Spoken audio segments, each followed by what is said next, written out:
Doa selesai. Yaudah. Baiklah anak-anak sekalian, bagaimana kabarnya hari ini? Alhamdulillah, luar biasa. Allahu Akbar. Alhamdulillah kalau misalnya kita sehat semua. Baiklah anak, untuk hari ini berhubung kelas 5 ibunya tidak masuk, jadi kita melakukan kelas rangkap di mana kelas 4 dan kelas 5 ibu gabungkan menjadi satu ruangan. Nah, untuk kelas 4 siapa yang tidak masuk pada hari ini? Adik semua, Bu. Ada semua nihil ya berarti. Ya. Nah, untuk kelas 5 bagaimana? Hadir semua, Bu. Hadir semua, alhamdulillah kan. Kalau hadir semua. Nah, sebelum kita memasuki pembelajaran kita pada hari ini, maka di sini Bu akan menyampaikan pembelajaran kita. Menyampaikan tujuan pembelajaran, maaf. Jadi tujuan pembelajaran kita di sini pada kelas 4, siswa diharapkan mampu menjelaskan makna Pancasila sebagai dasar negara, dan juga siswa diharapkan untuk menyajikan hasil diskusinya tentang penerapan Pancasila di masyarakat. Untuk yang kelas 5, tujuan pembelajarannya, siswa diharapkan mampu mengidentifikasi dan memahami kekayaan alam Indonesia, dan siswa diharapkan mampu menyajikan hasil pengamatan dalam bentuk laporan sederhana. Nah, dari tujuan tersebut sudah tahu kan hari ini kita akan belajar tentang apa? Tentang apa untuk kelas 4? Tentang makna Pancasila. Untuk kelas 5 tentang apa? Kekayaan alam Indonesia. Nah, di sini Ibu akan menjelaskan tentang makna Pancasila, di mana makna Pancasila di sini pada kelas 4. Jadi untuk kelas 5 Ibu persilakan untuk membaca ke pojok baca terlebih dahulu ya. Silakan untuk anak kelas 5.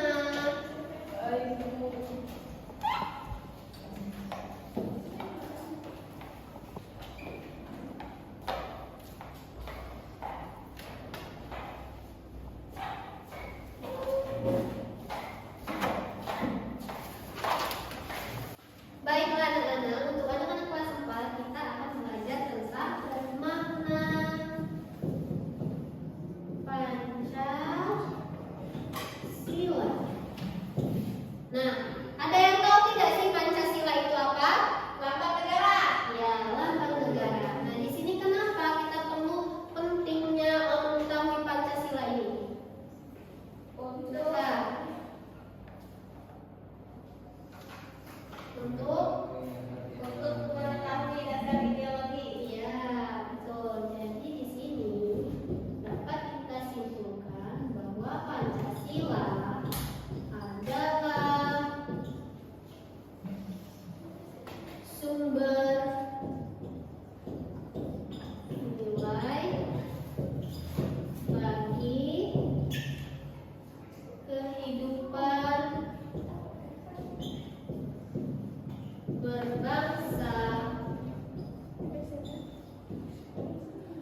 H.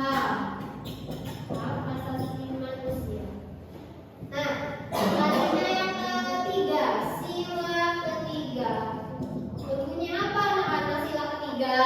Persatuan Indonesia. Ya, Persatuan Indonesia. Nah, dari Persatuan Indonesia ini apa ya makna dari Persatuan Indonesia? Jadi maknanya mengedepankan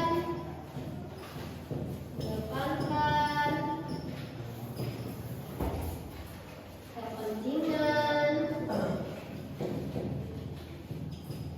bangsa di atas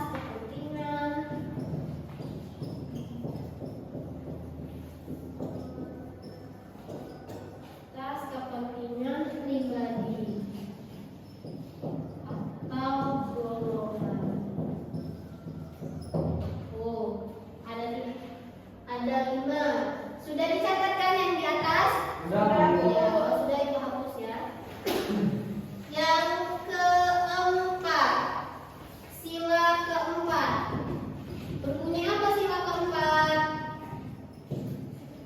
Kerakyatan yang dipimpin oleh hikmah. Iya, kerakyatan yang dipimpin oleh hikmat, kebijaksanaan dalam permusyawaratan perwakilan. Iya, benar. Nah, dari sila keempat ini dapat mengandung makna menegaskan sistem demokrasi dalam mengambil keputusan. Terus juga ada keputusan diambil melalui masyarakat yang mencerminkan kehendak rakyatnya.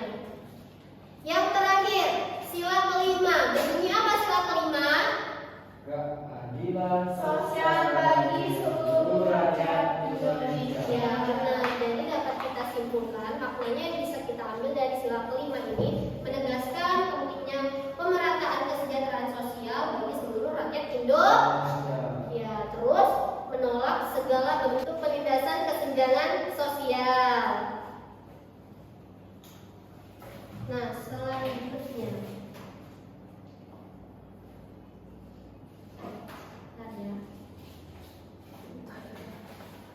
Tunggu ya anak-anak. Jadi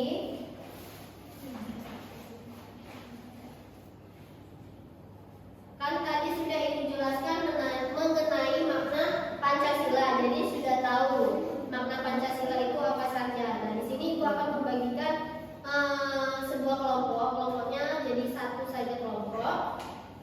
Kalian bisa menyajikan dalam bentuk tulisan apa sih penerapan Pancasila di masyarakat. Ya, misalkan contohnya Ibu contohkan gotong royong. Gotong royong itu kan ada di masyarakat. Nah, kalian bisa kerjakan itu untuk kelas 4. Sembari kelas 4 mengisi. Nah, jadi berdiskusi, terus kalian tulis penerapan Pancasila di masyarakat itu apa saja. Untuk kelas 5 dipersilakan kembali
sektor yang berkontribusi terhadap perekonomian nasional. Nah,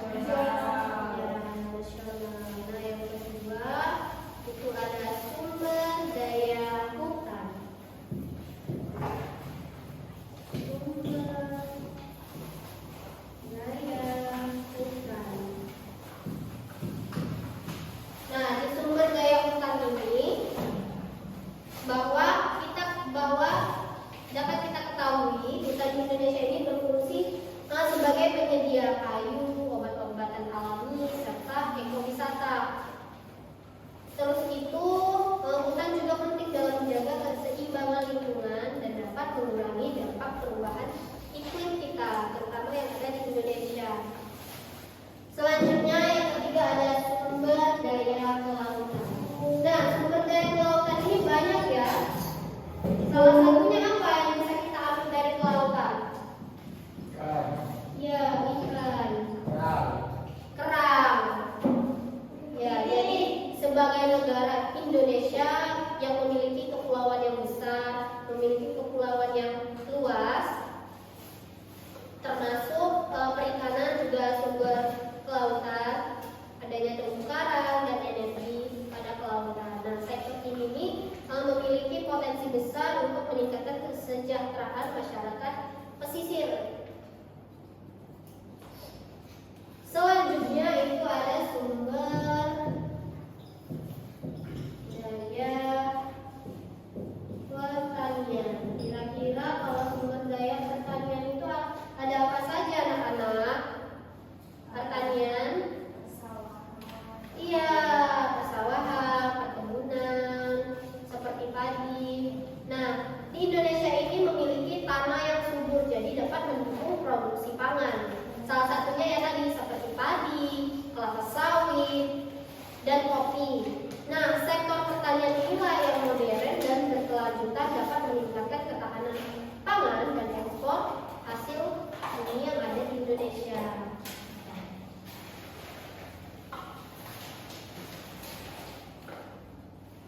Nah, di sini Ibu ada sebuah video yang bisa kalian tonton terlebih dahulu tentang Indonesia ini, bahwa Indonesia ini banyak sekali kekayaan alamnya. Baiklah anak-anak, jadi Ibu di sini ada sebuah video yang bisa kalian tonton dulu terlebih dahulu kekayaan alam yang ada di Indonesia kita. Kelihatan kan? Nah, yang pertama itu ada sawah. Banyak sekali kekayaan alam yang ada di Indonesia. Ada gunung. Nah, ini candi apa ini? Borobudur. Ya, Borobudur. Itu ada candi apa? Ada kepulauan, ada air terjun, ada laut.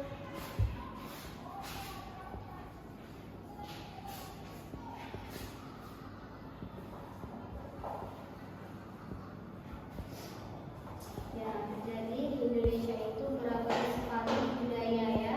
Ya, jadi anak-anak di Indonesia ini banyak sekali kekayaan alamnya. Nah, di sini Ibu akan membagikan kalian sebuah kelompok. Kelompoknya hanya satu saja. Tugas kalian dari mengamati video tadi, kalian bisa membuat laporan sederhana tentang jenis-jenis kekayaan alam yang ada di Indonesia. Jadi, Ibu harapkan kalian bisa menulis laporannya menggunakan secara sederhana. Ini Ibu sengaja Ibu kosongkan ya, karena Ibu mau melihat hasil kalian. Jadi jangan lupa berikan nama dan kelasnya ya. Ya Bu. Silakan berdiskusi.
kali, tidak hanya 1-2 saja. Nah, untuk kelas 4, apa yang bisa kalian pelajari, yang kalian dapatkan pada hari ini? Tentang Makna Pancasila. Pancasila. Ya, makna Pancasila. Jadi makna Pancasila itu kita ketahui Pancasila ada berapa? 5. Ada 5, benar. Nah, mau pulang? Sebelum pulang, Ibu akan memberikan kalian tugas rumah. Jadi tugas rumahnya bisa dikumpul pada saat pertemuan kita selanjutnya ya. Dicatat boleh biar kalian ingat. Untuk kelas 5, gambarlah satu kekayaan alam terutama yang ada di Indonesia. Terus untuk kelas 4 itu tulis contoh penerapan Pancasila. Ya. Nah, dari pembelajaran kita ini dapat kita simpulkan untuk kelas 4 tentang makna Pancasila. Jadi di sini Pancasila ini jati diri bangsa Indonesia. Jadi dia juga bukan hanya sekedar materi, tetapi nilai-nilai yang harus kita amalkan sehari-hari oleh seluruh rakyat untuk mewujudkan Indonesia yang berdaulat, adil, dan makmur. Nah, selanjutnya untuk kelas 5, kesimpulan yang bisa kita ambil pada pembelajaran kita hari ini bahwa alam Indonesia itu sangatlah kaya dan beragam. Jadi tugas kita sebagai warga Indonesia memanfaatkannya dengan baik untuk kemakmuran tanpa merusaknya agar bisa bertahan selamanya. Jadi bisa dimanfaatkan dari generasi ke generasi. Mau pulang tidak? Mau pulang. Sudah pada lesu-lesu ya? Ya sudah. Kepada ketua kelas 5 dipersilakan untuk memimpin doanya. Baiklah, sebelum kita pulang pada hari ini, ada baiknya kita berdoa sebelum kita berdoa mulai. Doa selesai. Baiklah, pembelajaran kita pada hari ini Ibu cukupkan sampai di sini. Semoga pembelajaran kita bermanfaat untuk kita semua. Amin. Ya Rabbal Rabbal alamin. Ibu akhiri lebih kata Ibu mohon maaf kepada Allah, Ibu mohon ampun. Wabillahi taufiq wal hidayah. Wassalamualaikum warahmatullahi wabarakatuh. Waalaikumsalam.